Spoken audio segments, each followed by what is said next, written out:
Good morning student I hope आप लोग अच्छे होंगे। और आज जो हमारी क्लास है रेशनल नंबर, आज से मैं क्लास 8 का, ये क्लास 8 की भी अब आप लोग के पास मैथ का जो है सिलेबस हो जाएगा। ये 8 का ही नहीं है बेटा, ये 9 का भी है। क्यों? क्योंकि 9th में भी सेम यही पैटर्न है, रेशनल नंबर और हाई स्कूल में भी यही चीज है। इसलिए आप थोड़ा ध्यान से इसको समझना, और एकदम बेस से ले रहा हूं। और इसको हम लोग 7, 6, 5 में पढ़ भी चुके हैं, मतलब नीचे क्लास में मैं इसको पढ़ भी चुका हूं। और मैं बार बार अपने क्लास में बोलता हूं कि मैथ एक ऐसा सब्जेक्ट है वो पूरा नीचे से लेके ऊपर तक ज्वाइन रहता है, एक साथ मर्ज किया हुआ है, ठीक, कुछ अलग नहीं रहता। अब आते हैं हम टॉपिक पे, रेशनल नंबर। रेशनल नंबर होता क्या है? आप फ्रैक्शन पढ़े हो, आप छोटे क्लास में फ्रैक्शन के बारे में पढ़े हो। फ्रैक्शन में क्या होता था? सर न्यूमरेटर अपॉन डिनोमिनेटर होना चाहिए, यही पढ़े थे ना कि सर न्यूमरेटर अपॉन डिनोमिनेटर के टर्म में होना चाहिए, बट आपका डी जीरो नहीं होना चाहिए। बस कहने का मीनिंग कुछ भी हो एनी नंबर, बट आपका डी जीरो नहीं होना चाहिए, नीचे वाला जीरो नहीं होना चाहिए। जैसे वही सेम चीज रेशनल नंबर है, बस इसका नेम चेंज कर गया और इसको बड़े टर्म में बना दिया गया, ठीक है। अब वो क्या बनाया गया, कैसे बनाया गया, उसमें कुछ अलग चीज भी दे दिया, वो मैं सारी चीज दिखाऊंगा। बट अगर आपको फ्रैक्शन आता है तो रेशनल नंबर आता है, बस ये समझ लो कि यही चीज इस नेम से मैं डिनोट कर दिया। कुछ इसमें और भी आपको मिलेगा, प्रॉपर्टी मिलेगी, वो सारी चीज मैं आपको दिखाऊंगा, ठीक है। अब आप सिंपल सी बात समझो, rational number a upon b के रूप में होना चाहिए। कहने का मीनिंग a क्या है, b क्या है, इससे हमसे कोई फर्क नहीं पड़ता, बस ऊपर मेरा कुछ होना चाहिए, नीचे कुछ मेरा होना चाहिए। डिवाइडिंग लाइन इसको क्या बोलते हैं? Dividing line. डिवाइडिंग लाइन के ऊपर कुछ होना चाहिए, नीचे कुछ होना चाहिए, बट एक कंडीशन, नीचे वाला कभी भी जीरो नहीं होना चाहिए। जैसे एग्जांपल, सर क्या ये रेशनल नंबर है? हाँ बेटा, ऊपर वाला -4 है, नीचे वाला 5 है। सर ऊपर वाला 7 है, नीचे वाला -5 है। ऊपर वाला -4 है, नीचे वाला -9 है। ऊपर वाला 5 है, नीचे वाला 3 है। सर यहाँ पे तो एक ही नंबर है, नीचे कुछ नहीं है, नीचे आप 1 मान सकते हो ना, तो ऊपर 7 हो गया, नीचे 1 हो गया। सर क्या ये रेशनल नंबर है? हाँ बेटा है, नीचे 1 मान लो। ऊपर वाला 0 है ना, नीचे वाला 0 थोड़ी ना है, बट ये वाला रेशनल नंबर नहीं है। क्यों? क्योंकि सर नीचे वाला 0 नहीं हो सकता। बात समझ में आया? रेशनल नंबर आपको समझ में आ गया, वो प्लस हो माइनस हो उससे कोई मतलब नहीं, बस आपका नीचे वाला 0 नहीं होना चाहिए। ओके, इतना समझ में आया? क्लियर? अब हम आगे आते हैं। देखो बेटा, इसमें अब रेशनल नंबर क्या होता है? सर रेशनल नंबर तो मैंने समझ लिया कि जो डिवाइडिंग लाइन के ऊपर होती है उसको न्यूमरेटर बोलता हूं, जो डिवाइडिंग लाइन के नीचे होता है उसको मैं डिनोमिनेटर बोलता हूं, बट हमारा नीचे वाला 0 नहीं होना चाहिए, ये मैंने समझ लिया। सर इसमें पॉजिटिव भी होता है, इसमें निगेटिव भी होता है। सर पॉजिटिव क्या है, निगेटिव क्या है? अब आओ हम नीचे समझते हैं। पॉजिटिव रेशनल नंबर वो रेशनल नंबर होते हैं जिनके अगर दोनों ऊपर नीचे वाला, कहने का मीनिंग न्यूमरेटर और डिनोमिनेटर दोनों सेम साइन होना चाहिए। क्या होना चाहिए? सेम साइन होना चाहिए, ये याद रख लो, सेम साइन। कैसे सर? जैसे इसमें सर ऊपर वाला माइनस है, नीचे वाला माइनस है, यहां दोनों क्या है? सेम साइन है। सर यहां ऊपर कुछ नहीं है तो प्लस है, नीचे कुछ नहीं है तो प्लस है, दोनों क्या है? सेम साइन है। तो कहने का मीनिंग अगर ऐसा कंडीशन है, कैसा? न्यूमरेटर मेरा माइनस है तो डिनोमिनेटर भी माइनस हो, न्यूमरेटर मेरा प्लस हो तो डिनोमिनेटर भी मेरा प्लस हो, दोनों सेम, उसको मैं क्या बोलता हूं? Positive rational number. Sir negative rational number क्या होते हैं?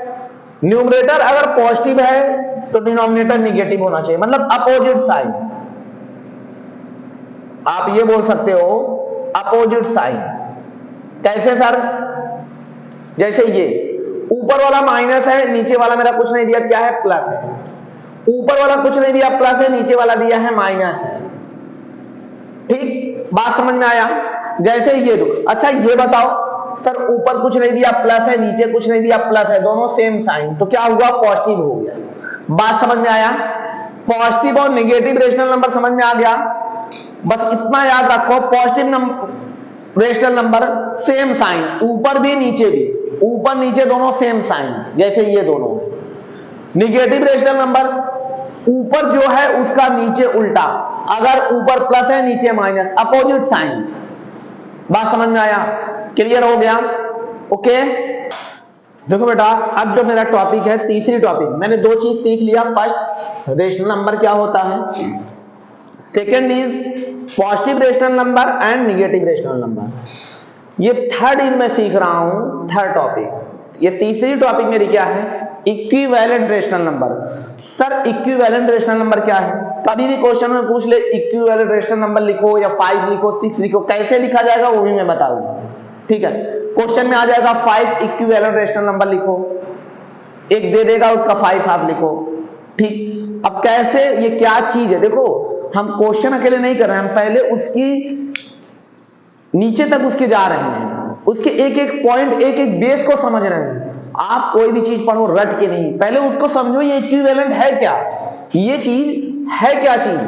ठीक, आओ मैं देखता हूं क्या चीज है। देखो, इफ अगर a बाई बी, मान लो a by B is a rational number, मान लो कोई एक रेशनल नंबर है। कैसे? जैसे ये क्वेश्चन मेरा एक क्या है, ये क्या है, ये क्वेश्चन है मेरा क्या है, ये एक रेशनल नंबर है। क्या? ये मेरा एक रेशनल नंबर है। क्या है? रेशनल नंबर है। अब अगर मैं मान लेता हूं कि मेरा a बाई बी एक रेशनल नंबर है, क्योंकि ऊपर मेरा कुछ है नीचे मेरा कुछ है, बस b मेरा 0 नहीं होना चाहिए, ये कंडीशन है। तो a बाई बी मेरा रेशनल नंबर है। क्या है? इज अ रेशनल नंबर दिया हुआ है। एंड m मान लो कोई भी नंबर है, कोई भी इंटीजर नंबर है। इंटीजर क्या होता है? इंटीजर आपको नहीं पता तो आप पीछे की क्लास में जाके देख लेना। इंटीजर उसको कहते हैं, चाहे निगेटिव वाला नंबर हो, चाहे 0 हो, चाहे 1 हो, कोई भी नंबर हो, चाहे पॉजिटिव नंबर हो, चाहे निगेटिव हो, चाहे 0 हो, बट नंबर होना चाहिए। ठीक, अंडर रूट में ना होना चाहिए, अपान में ना होना चाहिए, उसको मैं इंटीजर बोलता हूं। ठीक, कह रहा है m is a non zero, कहने का मीनिंग जीरो को छोड़ के, जीरो को छोड़ के नॉन जीरो। ये पॉइंट को ध्यान देना। देखो जो चीज लिखा है ना, एक एक पॉइंट को आप ध्यान देना।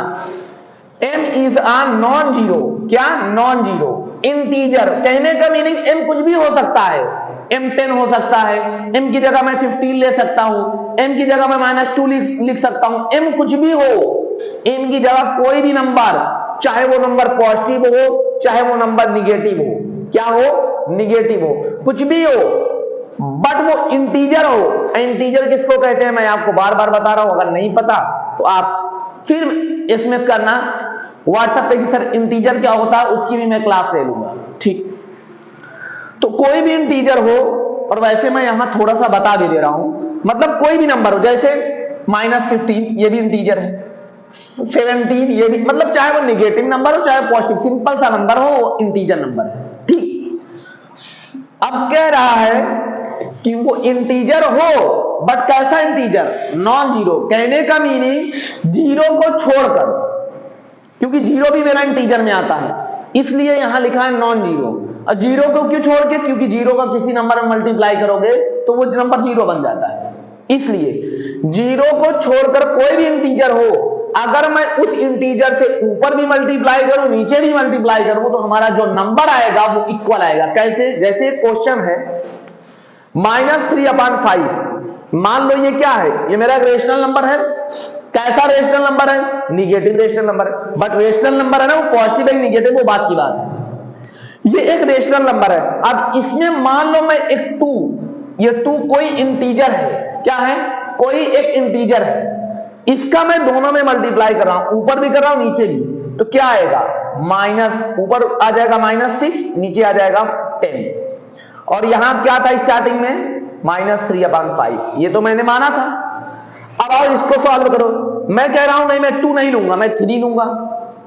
चलो उसी नंबर में देखो, -3/5 में ही मैंने किससे मल्टीप्लाई किया? ऊपर भी 3 नीचे। बस एक कंडीशन याद रखना, जिससे ऊपर करना वही नंबर से नीचे करना। ठीक है, m is a non zero integer. ठीक, जिससे ऊपर करना उससे नीचे। देखो m से ऊपर भी किया था, m से नीचे भी किया था, तो 2 से ऊपर किया तो 2 से नीचे भी, 3 से ऊपर किया तो 3 से नीचे। वही नंबर फिर मैंने लिया -3/5। अब आप बोल रहे हो नहीं सर ये दोनों नंबर नहीं, मैं 15 लूंगा। चलो 15 ले लो, 15 से ऊपर कर दो, 15 से नीचे कर दो, 15 से ऊपर कर दो और 15 से नीचे कर दो। भाई मैंने बार बार बोल रहा हूं ना कि जिससे ऊपर करना है उससे नीचे करना है, चेंज नहीं करना बस। अब आप कह दो नहीं सर मैं कुछ और नंबर लूंगा, चलो -3/5 है, इसमें आप 100 का ऊपर मल्टीप्लाई कर दो, 100 का नीचे कर दो, कोई दिक्कत नहीं। आप कुछ भी कर सकते हो, कोई भी इंटीजर नंबर ले सकते हो। इंटीजर नंबर कोई भी हो सकता है, वो आप काउंट नहीं कर सकते। तो अब आप देखो यहां क्या आएगा, 3 3 जा 9, 5 3 जा 15, माइनस आएगा ऊपर, नीचे 15, 15 3 जा 45, -45 और 5 5 जा 75। ठीक, अब आप देखो यहां पे ऊपर आ जाएगा -300, नीचे आ जाएगा 500। अब आप एक चीज देखो कि ये सारे नंबर क्या है, इक्विवेलेंट है। ये सारे नंबर क्या है, इक्विवेलेंट है। सर कैसे हैं वो हम आपको भी चेक करके दिखाएंगे, बट आप ये मान लो इक्विवेलेंट है। आपको कट करना आता है, ऊपर नीचे कट करने आता है, कोई भी नंबर को आप कट करो, बात समझो इधर, कोई भी देखो आप लोग कट करने जानते हो नंबर को, कट किसको बोलते हैं? आपने स्टैंडर्ड फॉर्म पढ़ा है, आपने स्टैंडर्ड फॉर्म पढ़ा है? अगर नहीं पढ़ा है तो इसी क्लास में, इसी चैनल पर स्टैंडर्ड फॉर्म की एक क्लास है, उसमें जाके आप देख लेना। और मैं यहां बता भी दे रहा हूं थोड़ा बहुत, लेकिन आपको बेसिक से कोई चीज पढ़ना है तो एकदम बेसिक से मैं उसके लिए एक टॉपिक ही बना दिया। अब आप देखो अगर मैं इस नंबर को कट करूं, 2 3 जा 2 5 जा, क्या आ गया -3/5। सर इसको कट करो, 2 से तो कटेगा नहीं, 3 से, 3 3 जा 9, 3 5 जा 15, क्या आया सर -3/5। सर मैं इसको कट करूंगा, ऊपर एक 0 नीचे 0, ऊपर 0 नीचे 0, क्या बचा -3/5। आपने एक दिख रहा है, आपने एक चीज ध्यान दिया, आपने एक चीज ध्यान दिया कि मैंने जो भी नंबर को अगर कट किया तो मेरा क्या आ गया, यही नंबर देखो हर जगह पे आ गया।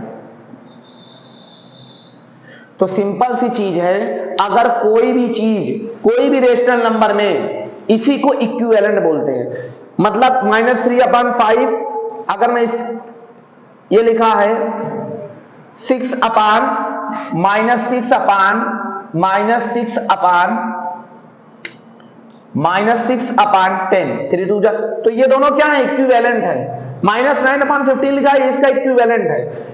अगर इक्विवेलेंट उसको बोलते हैं, उस नंबर को आप कट करो, उस नंबर को आप कट करो, स्टैंडर्ड फॉर्म में लिखो, तो आपका वही नंबर आ जाना चाहिए। आप कोई भी नंबर जो मैं लिखा हूं इसको भी कट करो, यही आ जाएगा। 3 से कट होगा, फिर 5 से कट होगा, कट करके देखो यही आ जाएगा। अब इस पे क्वेश्चन कैसे आता है वो चीज भी मैं आपको बता रहा हूं, ठीक है, ध्यान दीजिए। देखो जैसे क्वेश्चन दे दिया, फाइंड 5 इक्विवेलेंट रेशनल नंबर, 5 आपको लिखना है।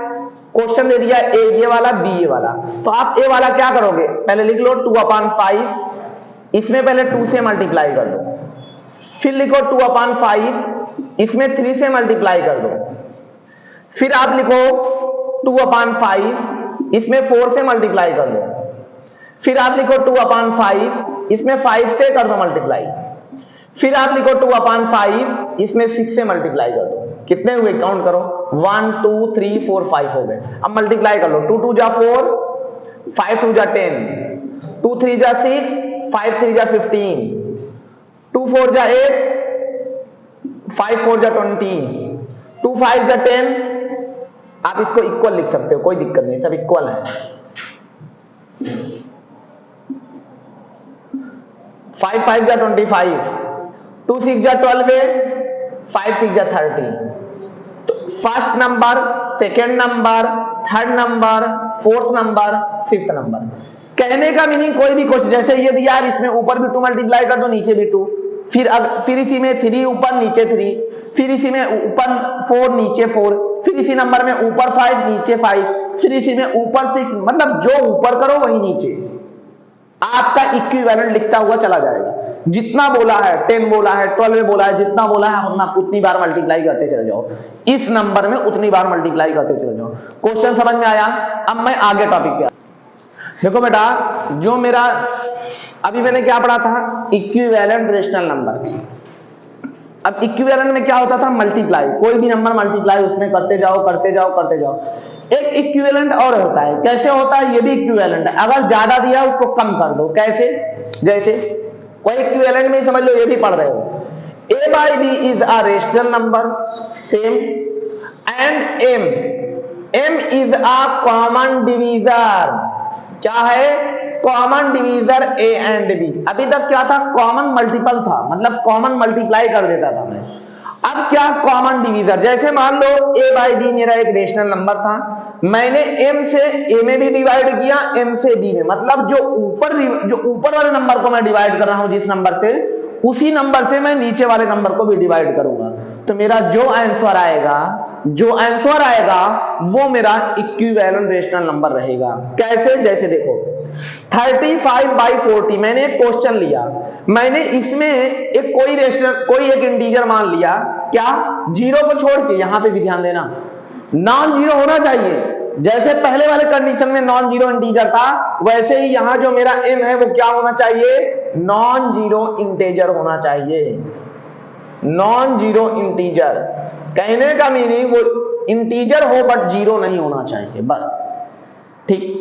अब आप यहाँ 5 तो जीरो है नहीं, बट 5 मेरा क्या, इंटीजर है, मैंने 5 से ऊपर वाले को भी डिवाइड कर दिया, 5 से नीचे। आप कहते सर नहीं सर, मैं 5 से नहीं करूंगा, मैं किसी और नंबर से करूंगा, तो आपकी मर्जी है, कोई भी नंबर बट जीरो मत लेना बस। 5 7 जा 35, 5 8 जा 40। जो ये आया है 7/8, ये इसका क्या है, इक्विवेलेंट है। क्या है? इक्विवेलेंट है। बात समझ में आया? अब मान लो मैं दूसरा क्वेश्चन ले लूं, क्या ले लूं, 10/50। ये दूसरा क्वेश्चन है सर, इसमें हम मेरा क्वेश्चन क्या था, 10/50। ठीक सर, इसमें हम 5 से 2 से डिवाइड करेंगे, 2 से ऊपर भी और 2 से नीचे भी, जिससे ऊपर उससे नीचे। ऊपर क्या आ जाएगा, 2 5 जा 10, नीचे क्या आ जाएगा 25। 2 से 50 को डिवाइड करोगे 25। तो सर ये मेरा क्या है, ये इसका इक्विवेलेंट है। तो समझ में आया? कहने का मीनिंग, चाहे मैं इसको बोल दूं चाहे इसको बोल दूं, आंसर सेम ही है। अब सर मैं बोलूं 2 से नहीं करूंगा, हम जो है इसको 10 से करूंगा, 10 से ऊपर 10 से नीचे। तो मेरा आंसर क्या आएगा, 10 1 जा 10, ऊपर 1 आ जाएगा, 10 5 जा 50। सर ये क्या आ गया, 1/5। तो ये भी मेरा क्या है, इसका इक्विवेलेंट है। मैंने क्या बताया था अभी आगे, मैंने ये बोला था बेटा कि अगर जो भी नंबर है उनका आप शॉर्ट फॉर्म लिखो, उनका आप स्टैंडर्ड फॉर्म लिखो, तो जो आपका आंसर है वो सेम है। सर ये तो स्टैंडर्ड फॉर्म हो गया, अगर क्या ये भी स्टैंडर्ड फॉर्म होगा? हाँ होगा सर। 5 1 जा 5 2 जा 10, 10 1 जा 10, 10 5 जा, तो ये भी आ गया ना 1/5। कहने का मीनिंग ये भी मेरा 1/5 आ गया, ये भी देखो इक्वल आ गया ना। इसलिए वो सारे नंबर जिनका मैं स्टैंडर्ड फॉर्म कर दूं तो मेरा एक जैसा हो जाएगा, चाहे वो मल्टीप्लाई करके चाहे वो डिवाइड करके, तो मेरा सारे नंबर क्या होते हैं, इक्विवेलेंट होते हैं। बात समझ में आई? और मैं एक बार बता दूं, जो इसके पहले मैंने क्वेश्चन दिया था, एक क्वेश्चन मैंने करके दिखाया था, दूसरा क्वेश्चन करना था बी वाला, तो उसको करके मेरे व्हाट्सएप पे सेंड करना, उसको आप रिटर्न जाके चेक करना, ठीक है? वो क्वेश्चन करके मेरे व्हाट्सएप पे सेंड करना है। ओके, समझ में आया? देखो बेटा, इसमें जो है मैं स्टैंडर्ड फॉर्म या रेशनल नंबर, उसके बारे में भी हम थोड़ा बात कर लेते हैं। स्टैंडर्ड फॉर्म के बारे में भी हम थोड़ा सा बात कर लेते हैं, ठीक है? स्टैंडर्ड फॉर्म क्या होता है, अभी मैंने बताया ना कि स्टैंडर्ड फॉर्म की मैं क्लास ले चुका हूं, लेकिन मैं अब आया है क्लास 8 में भी इसकी टॉपिक है, 7th में भी थी, 8th में भी इसकी टॉपिक है, तो मैं थोड़ा बात कर लेता हूं। क्या था standard form of a rational number में? देखो बेटा, standard form a rational number, a by b is said to be in standard form. कहने का मीनिंग, मान लो a by b को अगर मैं स्टैंडर्ड फॉर्म बोलूं, स्टैंडर्ड फॉर्म है, मैं मानता हूं a by b मेरा क्या है, एक स्टैंडर्ड फॉर्म है, तो रूल क्या होना चाहिए ये देखो, अगर a बाई बी मतलब जो भी रेशनल नंबर है उसको मैं स्टैंडर्ड फॉर्म कब बोलूंगा, आगे देखो a and b are integer, मान लो a और b दोनों क्या हैं, आपस में इंटीजर है, a भी कोई इंटीजर नंबर है, b भी कोई, हैविंग नो कॉमन डिवीजर, कहने का मीनिंग a और b में कोई भी इंटीजर ऐसा ना हो जो दोनों में कॉमन डिवीजर हो। कहने का मीनिंग, जैसे एक क्वेश्चन मैं लेता हूं, इस पे आपको ज्यादा समझ में आएगा। 44 है 55, ये एक रेशनल नंबर है, तो इसमें कोई भी एक ऐसा नंबर, ऐसा कॉमन डिवीजन नहीं होना चाहिए जो जिससे ऊपर वाला भी कट जाए नीचे वाला भी कट जाए। जैसे मैं क्वेश्चन ले लेता हूं 10/15, ये एक रेशनल नंबर है, इसमें क्या है, ये एक स्टैंडर्ड फॉर्म है कि नहीं है, सर नहीं है। क्यों? क्योंकि इसको मैं कट करूंगा 5 2 जा 10, 5 3 जा 15, तो क्या आ गया 2/3। तो कहने का मीनिंग ऊपर भी 5 डिवीजर था, नीचे भी 5 डिवीजर था, तो 5 एक ऐसा डिवीजर था जो दोनों में, ऊपर नीचे दोनों में कॉमन डिवीजर था। तो बात समझ में आया। अब ये 2/3 आया है, तो 2/3 क्या है, ये स्टैंडर्ड फॉर्म है। क्यों? क्योंकि कोई एक ऐसा नंबर नहीं है जिससे ऊपर वाला भी कट जाए नीचे वाला भी कट जाए, तो ये मेरा स्टैंडर्ड फॉर्म होगा। बट 10/15 ये स्टैंडर्ड फॉर्म नहीं था। तो स्टैंडर्ड फॉर्म का सबसे पहला रूल क्या होना चाहिए कि कोई भी इंटीजर कॉमन डिवीजर नहीं होना चाहिए। बात समझ। जैसे दूसरा क्वेश्चन लेता हूं 9/8, सर ये स्टैंडर्ड फॉर्म है कि नहीं? बेटा देखो, ऊपर वाला 2 से नहीं कटेगा, नीचे वाला 2 से कटेगा, ऊपर वाला 3 से कटेगा, नीचे वाला 3। कोई ऐसा इंटीजर नहीं है जिससे ऊपर नीचे दोनों कट जाए, तो ये क्या है? हाँ सर ये स्टैंडर्ड फॉर्म है। अगर मैं इसी को बोल दूं कि बेटा एक क्वेश्चन और लेता हूं 18/16, ये स्टैंडर्ड फॉर्म है कि नहीं है? नहीं है सर। क्यों? क्योंकि ऊपर भी 2 से कट जाएगा, 2 9 जा 18, नीचे वाला भी 2 से कट जाएगा, तो क्या आ गया 9/8। भाई ऊपर वाले में क्या था, 2 डिवीजर था, नीचे भी, तो 2 एक ऐसा इंटीजर था जो दोनों में कॉमन डिवीजर था, ऊपर नीचे। तो सिंपल सी बात है, स्टैंडर्ड फॉर्म उसको कहते हैं, पहला स्टेप कि कोई कॉमन डिवीजर नहीं होना चाहिए, no common divisor, having no common divisor. इस लाइन को आप थोड़ा ध्यान से देखो, हैविंग नो कॉमन डिवीजर, जिसके पास कोई भी कॉमन डिवीजर नहीं होना चाहिए। किससे में? ए एंड बी में। ए एंड बी में कोई भी एक ऐसा कॉमन डिवीजर नहीं होना चाहिए जो ए से भी कट जाए, ए वाला भी कट जाए, उस नंबर से बी वाला भी कट जाए। जैसे यहां 5 से ऊपर वाला भी कट गया, 5 से नीचे वाला, सेम नंबर से कटना चाहिए। यहां ऊपर वाला भी 2 से कटा, नीचे वाला भी 2 से कटा, बट इस वाले में ऊपर वाला 3 से कट रहा है, नीचे वाला 2 से, तो ये नहीं हुआ कॉमन, मतलब कॉमन वर्ड दिया है, तो कॉमन डिवीजर सेम नंबर होना चाहिए, सेम नंबर से कटना चाहिए ऊपर नीचे वाला। अगर सेम नंबर से नहीं कट रहा है तो उसको मैं स्टैंडर्ड फॉर्म बोलता हूं। बात समझ में? दूसरी चीज, बी इज पॉजिटिव, नीचे वाला हमेशा हमारा पॉजिटिव होना चाहिए। जैसे ये क्वेश्चन था, नीचे हमारा निगेटिव था, तो मैंने क्या कर दिया, ऊपर लेके चला गया। आप ये कर सकते हो, अगर 4/-5 है, जिसको आप लिख सकते हो -4/5, इसको लिख सकते हो। तो आपका नीचे अगर माइनस है तो सबसे पहले ऊपर माइनस बना लेना, उसके बाद अब देखना, उसके बाद इस क्वेश्चन में देखना कि ये क्वेश्चन में कोई एक ऐसा नंबर है जो कॉमन डिवीजर है दोनों में। तो सर 2 से ऊपर कटेगा, नीचे वाला नहीं कटेगा, तो सर 2 तो नहीं है। बट 11 एक ऐसा नंबर है, क्या है? 11 एक ऐसा नंबर है, 11 4 जा 44, 11 5 जा 55। तो 11 क्या था? ये 11 क्या था? जो ये 11 था, ये क्या है? ये ऊपर भी कॉमन डिवीजर था, नीचे भी कॉमन डिवीजर था, मतलब जो दोनों में है तो क्या आ गया? कॉमन वर्ड आ गया। तो ऊपर वाले में भी 11 कटा, नीचे वाला भी 11 से कट गया, तो 11 एक ऐसा नंबर था जो कॉमन डिवीजर था, तो मैंने इसको निकाल दिया, तो ऊपर -4 बचा, नीचे 5। सर क्या अब ये स्टैंडर्ड फॉर्म है? हाँ बेटा है, क्योंकि मेरा नीचे क्या है? नीचे पॉजिटिव है, हमारा नीचे बी इज पॉजिटिव, मतलब नीचे वाला हमेशा मेरा पॉजिटिव होना चाहिए।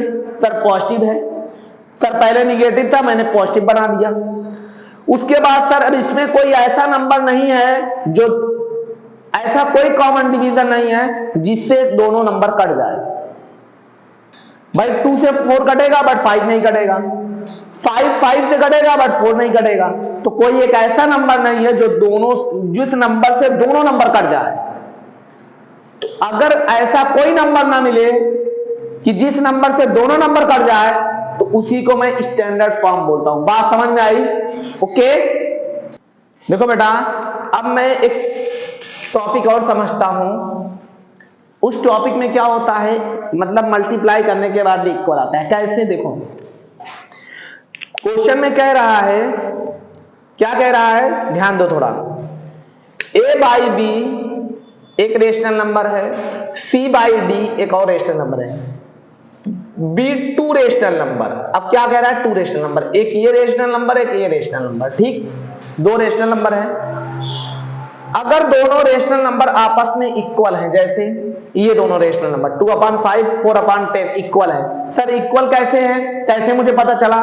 बेटा 2 में मैं 2 का मल्टीप्लाई कर दिया, 5 में भी 2 का कर दिया, 2 का दोनों में ऊपर नीचे मल्टीप्लाई किया, 2 2 जा 4 5 2 जा 10।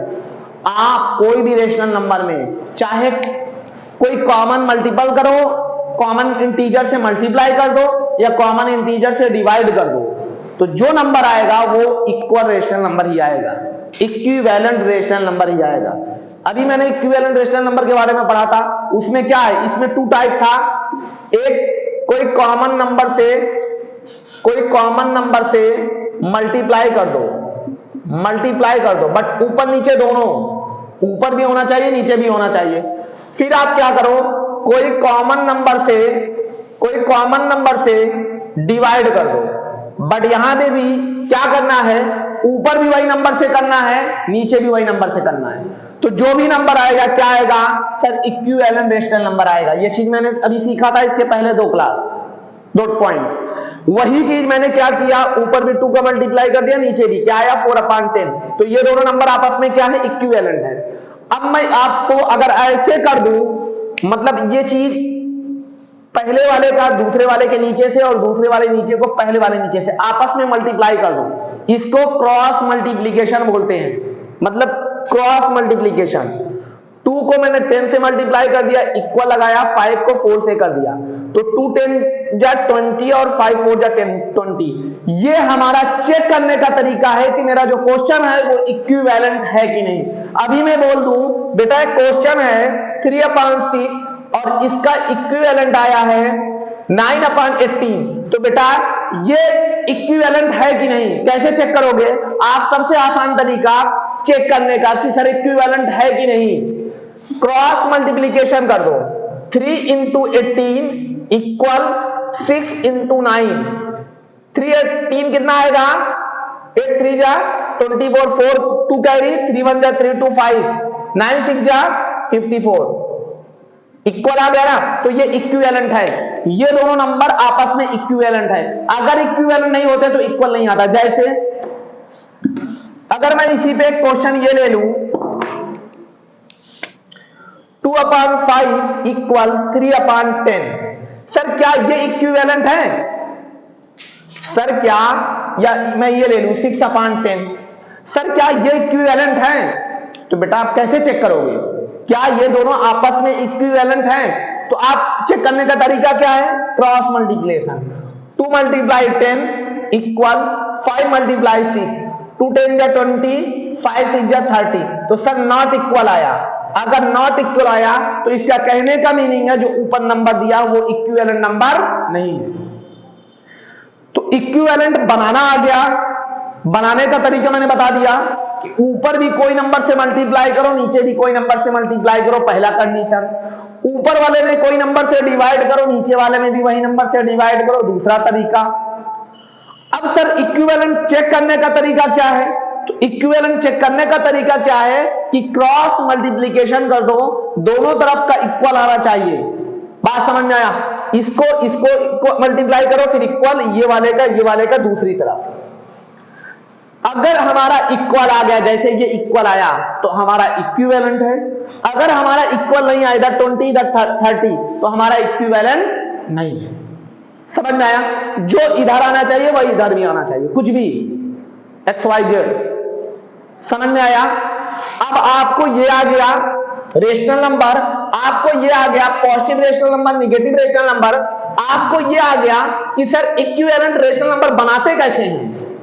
इक्विवेलेंट रेशनल नंबर बनाते कैसे हैं? मल्टीप्लाई करके। बनाते कैसे हैं? डिवाइड करके।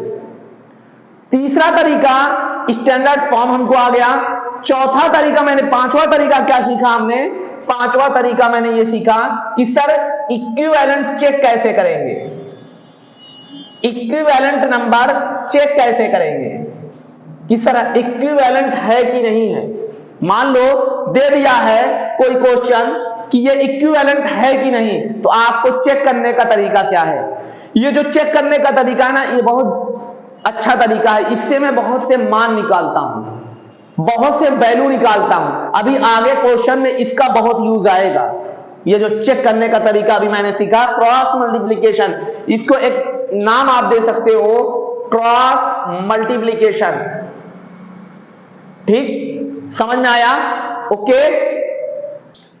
देखो बेटा, थोड़ा वीडियो बड़ा बन रहा है, लेकिन आप एक चीज ध्यान दो कि ये क्लास 8 का भी स्टार्ट हुआ और इसमें क्लास 10 का, क्लास 9 का भी कंपैरिजन हो रहा है, तो ये थोड़ा बड़ा बनेगा क्योंकि मैं टॉपिक भी लेके चल रहा हूं। एक एक टॉपिक, एक एक पॉइंट, जैसे रेशनल नंबर क्या हुआ, पॉजिटिव रेशनल नंबर क्या है, निगेटिव रेशनल नंबर क्या है, इक्विवेलेंट क्या चीज है, स्टैंडर्ड फॉर्म क्या चीज है, मैं एक एक टॉपिक, एक एक पॉइंट पे बात कर रहा हूं। ओनली क्वेश्चन में, अभी तो मैं क्वेश्चन स्टार्ट ही नहीं किया हूं, बात मेरी समझो।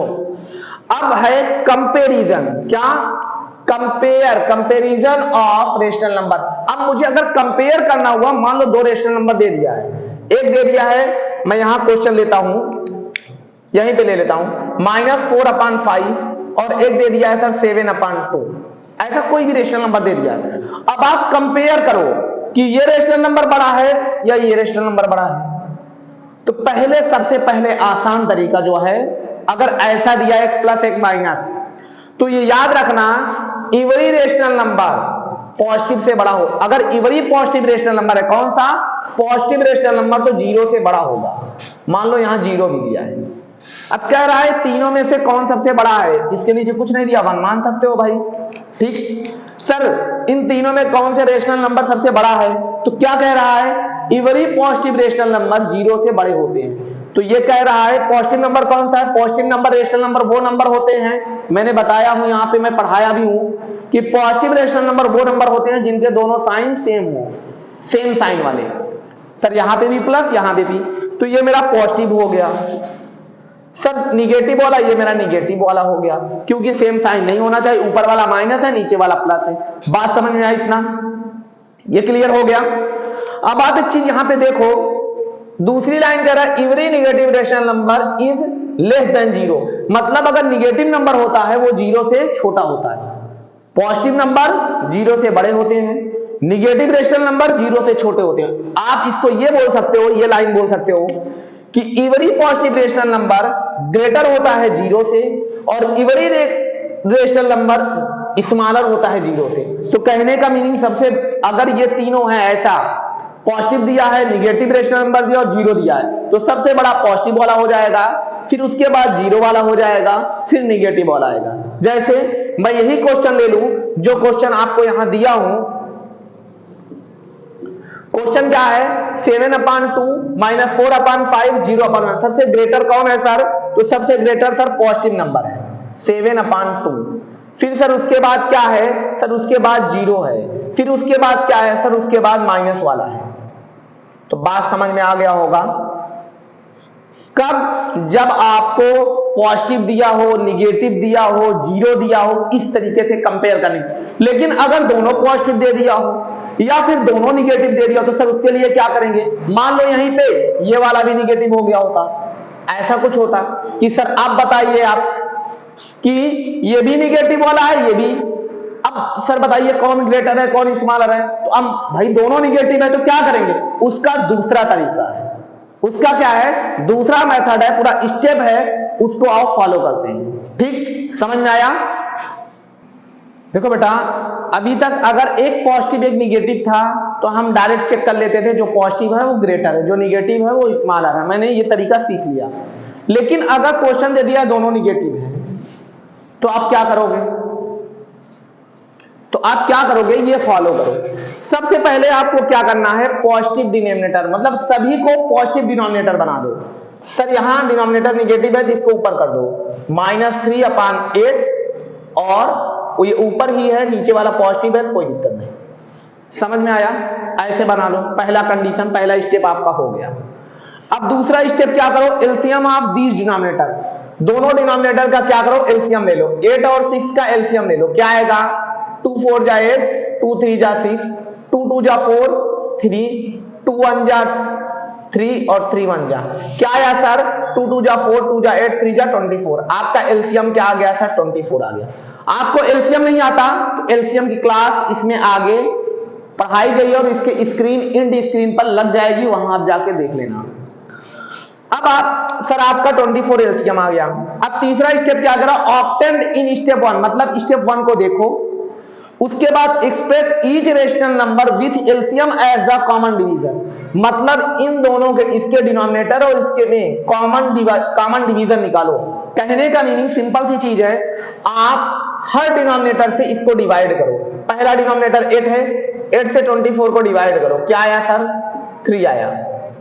ठीक, फिर दूसरे वाले से डिवाइड करो, किसको? एलसीएम को ही, बार बार। 6 4 जा 24 आया, कट गया।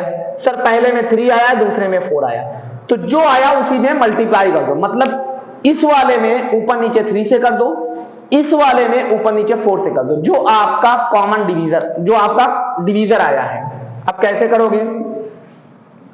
देखो, -3/8 राइट कर लो और -5/6 राइट कर लो। अब सर इसमें कितने से मल्टीप्लाई होगा? 3 से। सर 3 से क्यों हुआ? इसमें 4 से क्यों हुआ? आप ये बताओ। अभी हमने किया था, फिर मैं बता दे रहा हूं बेटा। इसमें जो ये डिनोमिनेटर पहला वाला था, इसको मैंने एलसीएम से डिवाइड किया। 8 को मैं एलसीएम से डिवाइड किया, 8 को मैंने एलसीएम से डिवाइड किया, तो क्या आया? 8 को जब आप एलसीएम से डिवाइड करोगे तो क्या आया? 3 आया। यही 3 से ऊपर नीचे मल्टीप्लाई कर दिया। ठीक, सर इसमें 4 से क्यों किया? सर इसका डिनोमिनेटर क्या है? सर इसका 6 है। 6 से इस एलसीएम को डिवाइड करो, 6 से इस एलसीएम को डिवाइड करो, 6 4 जा 24 आया। बेटा बात समझो। अब यहां क्या कर दिए? ऊपर नीचे 4 से मल्टीप्लाई कर दिए। तो बात समझ में आया? कहने का मीनिंग तीसरा स्टेप हमारा ये है, डिनोमिनेटर से एलसीएम को डिवाइड करो और जो आपका आंसर आ रहा है उसी से ऊपर नीचे मल्टीप्लाई कर दो। क्यों कर रहे हैं वो भी मैं आपको बता रहा हूं।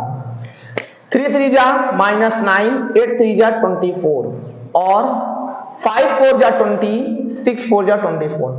अब क्या कह रहा है स्टेप नंबर 4 पे, कि आपको ये कह रहा है स्टेप नंबर 4 पे कि डिनोमिनेटर आर सेम। हमारा डिनोमिनेटर क्या हो गया? सेम हो गया। सर देखो यहां पे भी डिनोमिनेटर 24 हो गया, यहां पे भी। यही सेम करने के लिए तो मैंने इसको डिवाइड करके इसको मल्टीप्लाई किया। जो ये काम मैंने किया इसमें, यही सेम करने के लिए किया। बात समझ में आया? तो जब मेरा नीचे वाला सेम हो गया तो ऊपर वाला जो ग्रेटर है वही ग्रेटर हो गया। यहां पे माइनस है, यहां पे भी माइनस रहेगा। ठीक, माइनस है ना, 5 4 जो -20 रहेगा। बात समझ में आया? क्या समझ में आया? कि सर अब ऊपर जो ग्रेटर है वही मेरा ग्रेटर है। भाई नीचे में ये भी 24, ये भी 24, तो नीचे से कोई मतलब ही नहीं, सेम हो गया। ऊपर वाला ये -9 है और ये -20 है। बताओ -9 ग्रेटर होता है कि -20? सर माइनस में जितना छोटा होता है वो ग्रेटर होता है, प्लस में जो बड़ा होता है वो ग्रेटर होता है, बट माइनस में जो स्मॉलर होता है वो ग्रेटर होता है। -9 हमारा ग्रेटर है, तो हमारा ये वाला नंबर ग्रेटर है, हमारा ये वाला ग्रेटर है, हमारा ये वाला ग्रेटर है, हमारा ये वाला ग्रेटर है। बात समझ में आया? क्लियर हो गया? अब क्वेश्चन नंबर 2 इसमें है। अब आपको हम कुछ क्वेश्चन दे रहे हैं, उस क्वेश्चन को आपको करना है, करके मेरे व्हाट्सएप नंबर पे सेंड कर। देखो बेटा ये क्लास बहुत बड़ी बन जा रही है, इसलिए इसमें मैंने पॉइंट पे बात किया। जैसे मैंने rational number, positive and negative rational number, equivalent rational number, standard form, फिर चेक करने के लिए स्टैंडर्ड मतलब इक्विवेलेंट फ्रैक्शन है या नहीं है, चेक इक्विवेलेंट रेशनल नंबर, फिर उसी को क्रॉस मल्टीप्लिकेशन भी बोलते हैं। 6 number comparing rational number, compare कैसे करें, कौन ग्रेटर है कौन रेशनल नंबर स्मॉलर है, इससे कंपेयरिंग से ही मैं असेंडिंग ऑर्डर और डिसेंडिंग ऑर्डर भी निकालूंगा। अब मैं जो इसकी जो अगली क्लास आएगी उसमें मैं एक्सरसाइज 1A का पूरा चैप्टर सॉल्व कराऊंगा। मतलब इतने टॉपिक से रिलेटेड जो भी क्वेश्चन है वो मैं सॉल्व कराऊंगा, उसको आपको करना है, ठीक, ओके। अब देखो बेटा, आप लोगों को इस वीडियो को देखने के बाद एक काम करना है, आपको 5 रेशनल नंबर लिखना है, 5 positive rational number, 5 negative rational number, और बेटा कोई 3 एग्जांपल अपने से बना के इक्विवेलेंट रेशनल नंबर। ये वाला क्वेश्चन मैंने दिया था जब मैं पढ़ा रहा था इक्विवेलेंट रेशनल नंबर, तो उसमें मैंने ए को बता दिया था, बी वाला आपको करना था। इसमें मैंने क्वेश्चन दिया था, बी वाला आप करना। स्टैंडर्ड फॉर्म, इस पे मैं क्वेश्चन दे दूंगा आगे। चेक इक्विवेलेंट रेशनल नंबर, ये दोनों पे आपको नहीं करना है, ये दोनों पे मैं अभी क्वेश्चन दूंगा आगे, ठीक है। बात समझ में आई? Okay bye.